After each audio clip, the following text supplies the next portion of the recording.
사실 우리 사회장로님이 말씀하셨듯이 우리가 뭐 부활절을 크게 기념을 해서 그렇게 하지는 않습니다. 교회 차원에서. 그렇지만 예수님 부활하신 사실은 뭐 확실하고요. 그리고 또 특별히 이제 옆에 있는 미국 교회에서는 저한테 특별히 부탁을 합니다. 매년 만약에 교회를 안 다니시는 분이 교회를 만약 온다면 그것이 이제 부활절 아니면은 크리스마스 그때가 아니겠느냐. 그래서 그 부활절 설교를 좀 해달라고 부탁을 하시는데, 하여튼 어제도 보면은 이 옆에 있는 두 교회에서, 그러니까 여기 어셈블리 있죠. 그리고 여기 베프티스트 있는데 차들이 가득 차 있더라고요. 그러니까 뭐 굿 프라이데이 뭐 그런 거를 좀 지키는 것 같았습니다.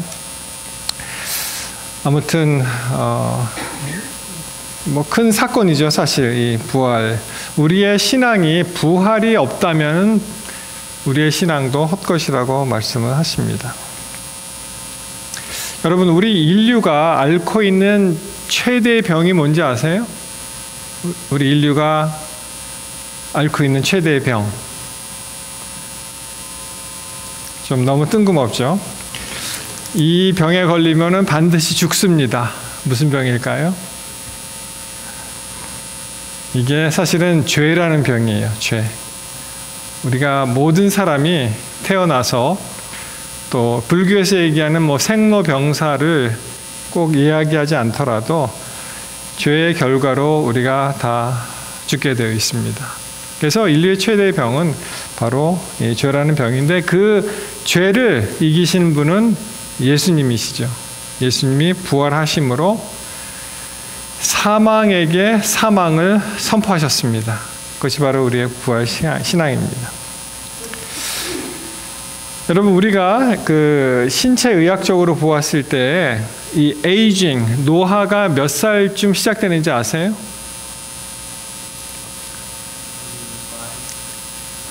네, 우리 뭐 의료계에 종사하시는 분이 많이 계셔서 정답을 말씀하셨는데요.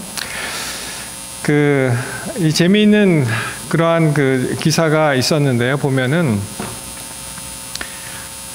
우리가 생각하는 것보다 이 신체 노화가 상당히 일찍 시작한다고 되어 있습니다. 그래서 평균 한 26 이후부터는 이제 노화가 시작된다고 되어 있는데, 이것을 연구한 사람들이 있었어요. 여러 대학에서 함께 연구를 했습니다. 예를 들어서 미국의 듀크대 의대라든지 로스앤젤레스에 있는 UCLA, 그리고 영국 킹스 칼리지, 이스라엘 히브루 대학교, 뉴질랜드 오타고 대학, 이런 데서 쭉 국제 공동 연구를 했는데, 사람의 노화가 평균 26세에 시작이 되면서 제일 노화가 격심하게 일어나는 나이를 아십니까? 한번 맞춰보세요. 딱 한 나이를 말씀을 드리면, 뭐 우리 가운데 이 고스톱 좋아하시는 분은 안 계시겠죠? 설마. 38광땡이라고 있습니다. 38세에 이르렀을 때 가장 빠르게 노화가 된다고 발표했습니다. 근데 이 규모가 굉장히 큽니다. 왜냐하면은 제가 이 자료를 쭉 찾아보니까 1972년 4월에서 1973년 3월에 태어난 성인들 한 1037명을 대상으로 이 실험을 했는데, 무려 이 사람들이 만 3살 때부터 시작을 한 거예요. 아기 때부터, 만 3살 때부터 계속 38년간 이제 추적 조사를 벌였는데요. 3살, 5살, 7살, 9살, 11살, 13살, 15살, 18세, 21세, 26, 32, 그리고 38세가 될 때까지 그 18가지의 생체 지표를 검사하고 했다고 합니다. 너무 좀 복잡하게 말씀드리나요? 조금 줄여서 말씀을 드리면, 예를 들어서 이런 것입니다. 신장과 간, 폐, 대사와 면역 기능, HDL, 콜레스테롤 수치, 그리고 치아의 상태, 심폐 상태, 그리고 그 염색체 끝에 붙어 있는 텔로미어라고 많이 들어보셨죠. 그것이 이제 노화를 결정하는 그런 텔로미어의 그 길이, 그리고 눈 뒤쪽에 있는 모세 혈관 등의 상태를 이 지표로 해서 이제 신체 나이를 이제 측정을 한 것입니다. 네, 무려 38세가 된 때 가장 심하게 이 노화가 진행이 된다고 지금 되어 있습니다. 그래서 한국에는 그런 풍습이 잘 없는 것 같은데 미국에서는 이 40세 생일을 엄청 크게 합니다. 그래서 막 이렇게 모르겠어요. 반은 재미로 하는 것 같은데 이제 검은 옷을 막 입히고요. 그리고 케이크를 놓고, 그리고 친구들이 둘러싸면서 뭐라 그러냐면은 너의 젊음은 죽었다. 그리고 축하합니다. Death to your youth. 그래서 이 38세 그렇게 크게 그런 게 나타난다고 하니까 그것도 상당히 설득력이 있다고 생각을 했습니다. 그래서 인류의 최대의 질병은 바로 이제 죽음으로 이르는 이 죄인데, 이 유일한 치료제는 예수밖에 없습니다. 여러분, 인간의 죄를 속죄하기 위해서 뭐 구약 시대에 보는 많은 그 짐승들의 제사가 있죠. 물론 그 짐승의 제사는 예수님의 그 희생과 그 희생 제물을 예표하는 것이라고 볼 수 있지만, 사실상 인간의 죄를 속량하기 위해서 짐승이 그 일을 할 수는 없습니다. 왜냐하면은 인간보다 하등한 존재잖아요, 짐승이. 그러니까 어떻게 하등한 존재를 써서 그거보다 높은 고등한 존재의 죄를 속할 수가 있겠습니까? 안 되는 것이죠. 그러면 인간이 인간의 죄를 속죄할 수가 있는가? 여러분 어떻게 생각하세요? 예를 들어서 한 분이 이제 죄를 지었어요. 그러니까 내가 대신 죽어줄게. 뭐 그럴듯하지만 사실 그것도 안 됩니다. 왜냐하면은 같은 사형수잖아요. 같은 사형수. 그러니까 한 사형수를 위해서 다른 사형수가 내가 대신 죽어줄게 하는 것도 사실은 말이 안 되죠. 그래서 이 세상에서 유일하게 그 일을 하실 수 있는 분이 누구세요? 바로 예수 그리스도. 하나님이신 예수가 이 땅에 인간의 몸으로 오셨지만 그분이 돌아가심으로 속죄 사업이 완성하게 된 것입니다. 그것이 바로 예수의 대속입니다. 그래서 고린도전서 15장 20절에 보시면, 그러나 이제 그리스도께서 죽은 자 가운데서 다시 살아 잠자는 자들의 첫 열매가 되셨다. 이렇게 표현하고 있습니다. 자, 죽은 자 가운데서 다시 살아나서 잠자는 자의 첫 열매가 되셨도다.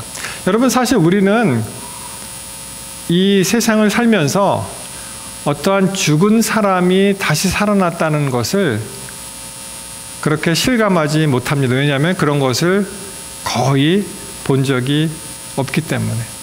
여러분 보셨어요? 죽은 사람이 갑자기 살아나는 경우가 있습니까? 없으셨죠? 그렇죠? 뭐 여러 가지 이야기들이 많이 있습니다. 병원에서 혹시 그런 일이 있을지 모르겠어요. 그 의사 선생님이나 이렇게 사망 선고를 내렸는데 몇 시간 지난 다음에 그 사람이 다시 살아났다. 기사에서 저는 본 것 같아요. 그래서 살아났다 이렇게 되는데, 뭐 하여튼 여러 가지 일이 있습니다. 뭐 누가 재미있는 이야기를 하는데요. 어떤 할아버님이 이제 돌아가셨어요. 근데 할머니하고 굉장히 사이가 그렇게 좋지 않았습니다. 그래서 이제 사망 선고를 받고, 그리고 이제 보통은 그 영안실로 옮기잖아요, 병원에서. 근데 뭐 이야기겠죠. 이야기가 이렇게 진행이 됩니다. 영안실로 가는데 할아버지가 깨어난 거예요. 그래서 막 두들겼죠. 이제 살아야 되니까 막 이렇게 두들겼죠. 근데 이 할머니가 이렇게 보통 들으면은 반갑게 맞이하고 이제 살려야 되는데, 이 할머니가 들은 척만척 안 하시는 거예요. 그냥 들은 척만척. 그래서 여보, 내가 살았다니까 날 좀 살려줘. 그랬더니 할머니 하시는 이야기가 뭐냐면은, 아니 의사가 죽었대잖아. 의사가 왜 자꾸만 살아날라 그러냐고. 의사가 죽었대는데. 뭐 하여튼 그런 우스갯소리가 있습니다. 자, 그래서 사실은 이 죽은 사람이 다시 살아나는 일을 우리가 직접 본 적이 없기 때문에 부활을 믿기가 어떻게 보면 좀 어렵죠. 어떻게 죽은 사람이 다시 살아날 수가 있는가. 그렇지만 분명히 성경은 말씀하십니다. 예수께서 죽은 자 가운데서 다시 살아 잠자는 자의 첫 열매가 되셨다. 이렇게 말씀하십니다. 여러분이 고린도전서 15장에는 상당히 흥미진진한 그리고 여러 가지 정보를 주는 그런 내용들이 많이 있는데요. 15장 22절에 보시면 여기 이제 모든 사람이라는 말이 나옵니다. 모든 사람. 아담 안에서 모든 사람이 죽은 것 같이 그리스도 안에서 모든 사람이 삶을 얻으리라. 그래서 이 예수님은, 이 아담은 다시 오실 자의 표상이 됩니다. 아담으로 인해서 이 죄가 들어왔잖아요. 그래서 모든 사람이 이제 사망에 이르게 됐듯이 예수 그리스도 한 사람을 통해서 모든 사람이 새 삶을 얻는다는 것입니다. 여러분 가끔 좀 억울한 생각 들지 않으세요? 죄는 아담이 지었는데 왜 내가 죽어? 그런 생각 안 해보셨습니까? 하나님, 저에게 한번 테스트 해보세요. 저는 죽을 자격이 없습니다. 그렇게 도전 안 해보셨습니까? 거기에 대한 하나님의 답이 바로 저는 이거라고 생각을 해요. 왜냐하면 그때 아담 자리에 우리가 없었지만, 그래 이제 새로운 삶을 시작할 수 있는 그 기회를 너에게 줄게. 네가 예수를 믿어라 하는 것입니다. 페어합니까? 나는 아담의 죄 때문에 죽는 것이 억울하지만 예수 그리스도께서 영생으로 인도하는 길을 내가 선택하면은 우리는 다시 살 수 있다는 것입니다. 그래서 아담 안에서 모든 사람이 죽은 것 같이 그리스도 안에서 모든 사람이 삶을 얻으리라. 꼭 믿게 되시기를 바랍니다. 자, 다시요. 고린도전서 15장 45절로 49절 기록된 바 첫 사람 아담은 산 영이 되었다 함과 같이 마지막 아담은 예수죠. 살려주는 영이 되었다. 잘 아시죠? 창세기에 보시면은 하나님께서 아담을 만드시고 그 코에 생기를 불어넣으셔서 뭐가 됐습니까? Living soul, 생영이 됐다고 말씀하시죠. 그래서 산 영이 되었다함과 같이 마지막 아담. 여러분 그 화이트인 저서를 보시면 또 이제 둘째 아담이라는 표현이 나오는데 사실은 이 마지막 아담이라는 표현이 더 정확합니다. 뭐 둘째와 마지막이겠지만 왜냐하면은 둘째 아담이라 그러면은 어떤 뉘앙스가 있냐면은 셋째 아담, 넷째 아담, 다섯째 아담이 쭉 나와야 될 그럴 마음이 들잖아요. 근데 마지막 없어요. 예수 외에는 마지막 아담은 살려주는 영이 되었다. 46절에 그러나 먼저는 신령한 자가 아니요 육 있는 자요 그 다음에 신령한 자니라. 첫사람은 땅에서 났으니 흙에 속한 자이거니와 둘째 사람은 성령으로 잉태되으셨죠. 하늘에서 나셨다고 말씀하십니다. 무릇 흙에 속한 자는 저 흙에 속한 자들과 같고 무릇 하늘에 속한 자는 저 하늘에 속한 자들과 같다. 49절 우리가 흙에 속한 자의 형상을 입은 것 같이 또한 하늘에 속한 자의 형상을 입으리라. 그래서 우리가 비록 이 땅에 발을 딛고 이 세상 사람으로 살고 있지만 사실은 예수의 기별을 받아들이고 예수께서 주시는 산 영을 받아들이면 우리는 하늘에 속한 사람이라고 말씀드릴 수가 있습니다. 여러분 실제로 그 부활을 경험한 사람이 있죠. 제가 예전에 읽었던 책 그 파블 고이아라는 그 루마니아 교회 그 목사님 참 감동적인 그런 간증 책을 읽은 적이 있는데 거기 보면은 그런 이야기가 납니다. 지난번에 한번 말씀드렸던 것 같은데요. 이분이 짧게 말씀드리면은 이분이 결국 나중에는 목사님 되셨지만 그 큰 비즈니스를 하고 있는 분이었습니다. 근데 이제 신앙이 특출해서 이제 청년 집회를 하기 위해서 거기를 가고 있는데 그만 지나가는 운전을 하고 가다가 그 앞에 큰 트럭 때문에 사람이 지나가는 걸 못 보고 이 사람을 치게 됩니다. 그래서 그 사람이 이제 죽게 되죠.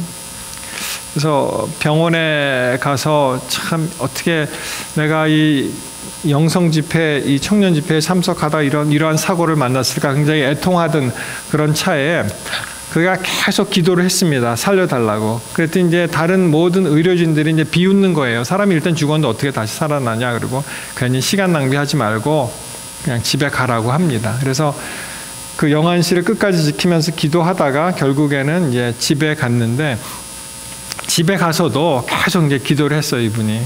어떻게까지 기도했냐면 모세 기도를 합니다. 이 청년을 살려주시고 대신 제 생명을 거두어 가십시오라고 이제 기도를 합니다.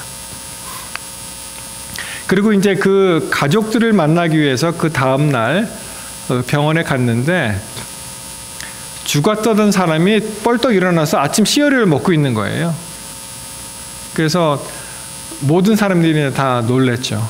어떻게 죽은 사람이 살아났냐. 굉장히 간절하게 기도한 기도 체험을 받은 그런 이야기들이 이제 쭉 그거 외에도 그분이 경험한 특별한 경험들이 많이 있는데 그런 사건도 있지만 이 예수님 당시에 그 부활 사건을 보면은 대표적으로 누가 부활을 했습니까?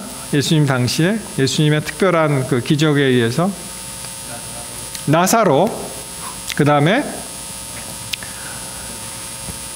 야이로의 딸 기억하시죠? 그리고 이제 나인성 과부, 이렇게 그런 기사들이 대표적인 세 가지 기사들이 있는데 여러분 사실 이러한 사람의 부활은 예수의 부활과는 조금 다릅니다. 왜냐하면 그분들이 일시적으로 다시 그 생명을 회복했지만 결국은 어떻게 됐을 것 같아요? 다시 잠들었겠죠. 나사로가 영원히 살지는 않았을 테니까. 그렇죠? 그러나 예수님의 부활은 특별한 부활인데 왜냐하면은 둘째 사망을 이기신 그런 부활이에요. 여러분 그 예수님 겟세마네 동산 또 이렇게 쭉 읽어보시면 좀 너무 왜 이 잔을 그렇게 받기를 두려워하고 어려워하고 힘들어하고 이 잔을 치워달라고 하고 할 수만 있으면 안 하겠다고 왜 그렇게 하셨을까? 예수님이 가장 고통스럽게 느꼈던 것은 십자가의 그 육체적인 고통보다는 아버지 하나님과 떨어지는 그 이별의 고통이었습니다. 그리고 여태까지 둘째 사망을 이긴 사람이 없기 때문에 혹시라도 내가 다시 일어나지 못하면 영원한 이별이 있기 때문에 그래서 그렇게 예수님은 뭐 일종의 이제 두려워하고 무서워하고 이것을 견디기 힘든 그런 일을 하신 것이죠. 그런데 여러분 마태복음 27장에 가시면은 참 우리가 이 예수님 돌아가시는 그 장면을 이제 지나가면서 그냥 많이 그냥 지나가시는데 사실은 굉장히 또 흥미로운 그러한 기사가 있습니다. 우리 함께 마태복음 27장으로 가십니다.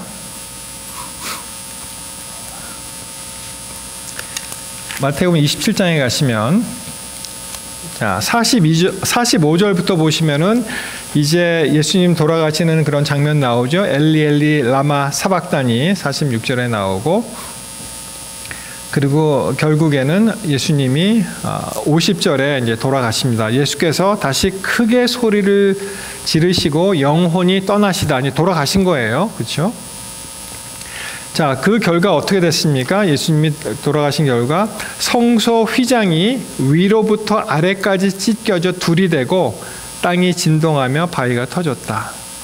여러분 보통 이 성소 휘장, 그 성소와 지성소를 나누는 휘장이 만약에 인위적으로 이게 이렇게 tear off 됐다면은 아래서부터 위로 찢겨야죠.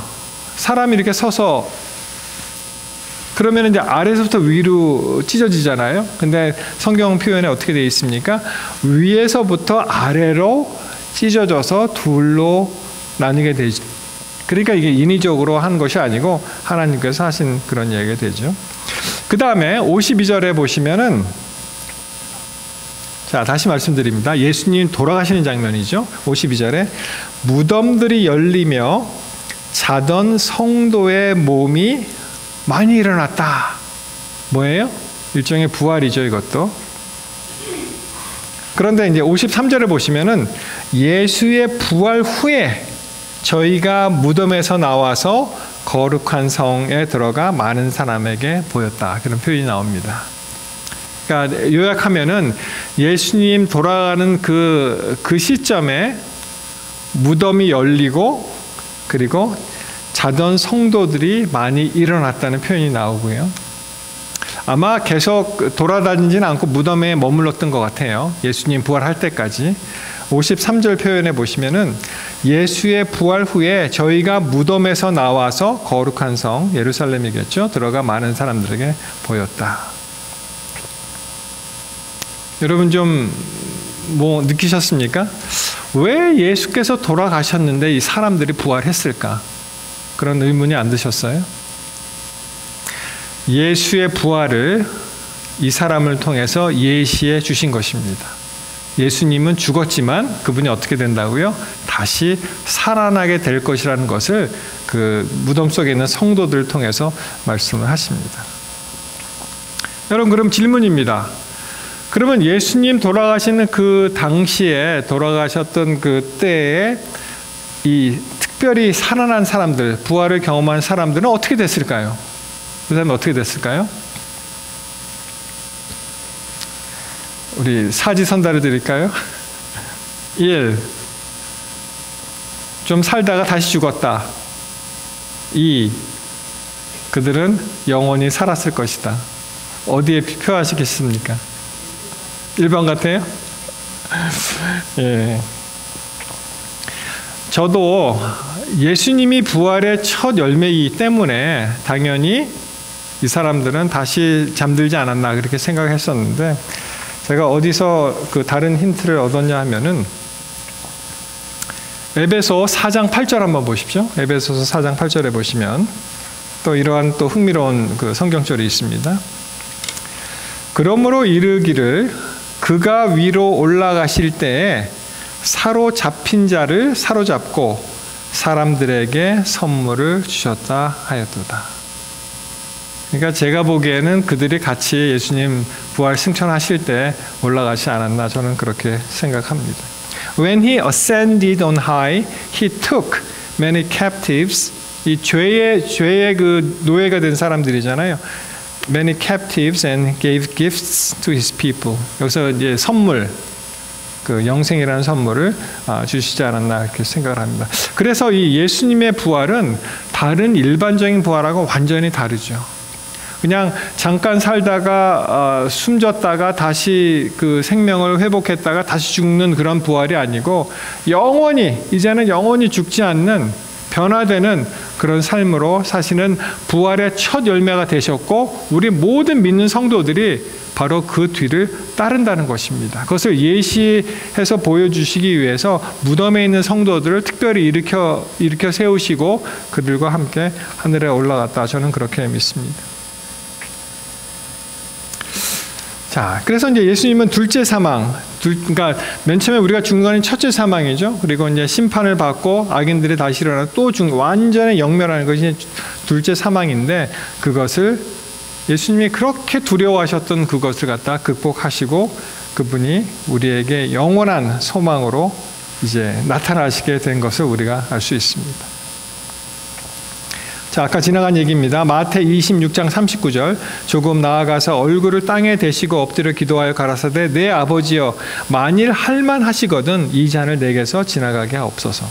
그러나 나의 원대로 마옵시고 아버지의 원대로 하옵소서. 비슷한 구절이 그 몇 절 후에 또 나오죠. 39절에 그 42절에 다시 두 번째 나아가 기도하여 가라사대 내 아버지여 만일 내가 마시지 않고는 이 잔이 내게서 지나갈 수 없거든 아버지의 원대로 되기를 원하나이다. 이렇게 말씀하십니다. 아버지와의 영원한 분리를 그렇게 두려워하고 원치 않았던 그것이지만 예수님은 그것을 극복하시고 부활의 주로 다시 살아나신 것입니다. 로마서 10장 9절. 내가 만일 내 입으로 예수를 주로 시인하며 또 하나님께서 그를 죽은 자 가운데서 살리신 것을 내 마음에 믿으면 구원을 얻는다고 말씀하십니다. 다시요. 내가 만일 내 입으로 예수를 주로 시인하고, 예수님은 나의 주입니다. 주님이십니다. 시인하고, 그 다음에 뭐라고요? 또 하나님께서 그를 죽은 자 가운데서 살리신 것을, 내 마음에 믿으면 어떻게 된다고요? 구원을 얻는다고 말씀을 하십니다. 예수를 주로 시인하고 하나님이 그를 살리심, 이것을 믿으면 구원을 얻는다. 그 예수님 안에서 우리의 부활이 함께 들어가 있다는 것입니다. 그 예수님 안에 우리의 부활이 함께 들어가 있다는 거예요. 그래서 구원을 보장을 받습니다. 그리고 로마서 10장 10절 그 다음 절에 또 중요한 말씀이 나오죠. 사람이 마음으로 믿어 의에 이르고 입으로 시인하여 구원에 이른다. 그래서 우리는 정말 입으로 시인하는 그런 신앙이 필요합니다. 주님 내가 믿습니다. 주의 부활을 믿습니다. 나를 구원하여 주옵소서. 우리는 구원을 받을 수가 있습니다. 여러분, 부활절을 즈음해서 다시 한번 부활의 주님을 믿게 되시기를 이 시간 바랍니다. 부활의 주님은 완전히 이 땅과 하늘의 권세를 회복하셨는데, 여러분 마태 28장 18절에 보시면 예수께서 나와 일러 가라사대 하늘과 땅의 모든 권세를 내게 주셨다고 말씀하십니다. 다 이제 회복을 하셨다는 거죠. 그 예수님을 믿게 되시기를 바랍니다. 사랑하는 성도 여러분, 우리가 때때로 만나는 참 여러 가지 그런 시련과 또 어려움과 힘든 그런 삶이 있잖아요. 우리를 참 의기소침하게 만들고 또 괴롭게 하고 그런 게 있잖아요. 근데 이 한 가지를 꼭 기억하십시오. 그런 게 있을지라도 우리가 뭘 가지고 있다고요? 예수께서 다시 부활하시는 그러한 능력을 우리도 함께 누릴 수 있다는 것입니다.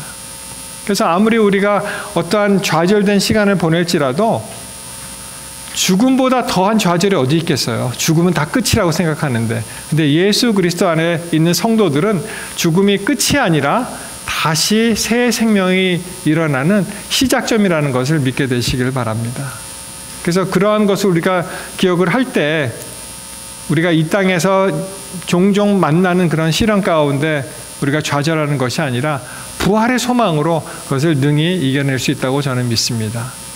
우리 사랑하는 성도 여러분, 이러한 부활의 소망을 마음속에 가지심으로 정말 우리가 오늘도 내일도 항상 즐겁게 예수님 안에서 행복하게 되시기를 바랍니다.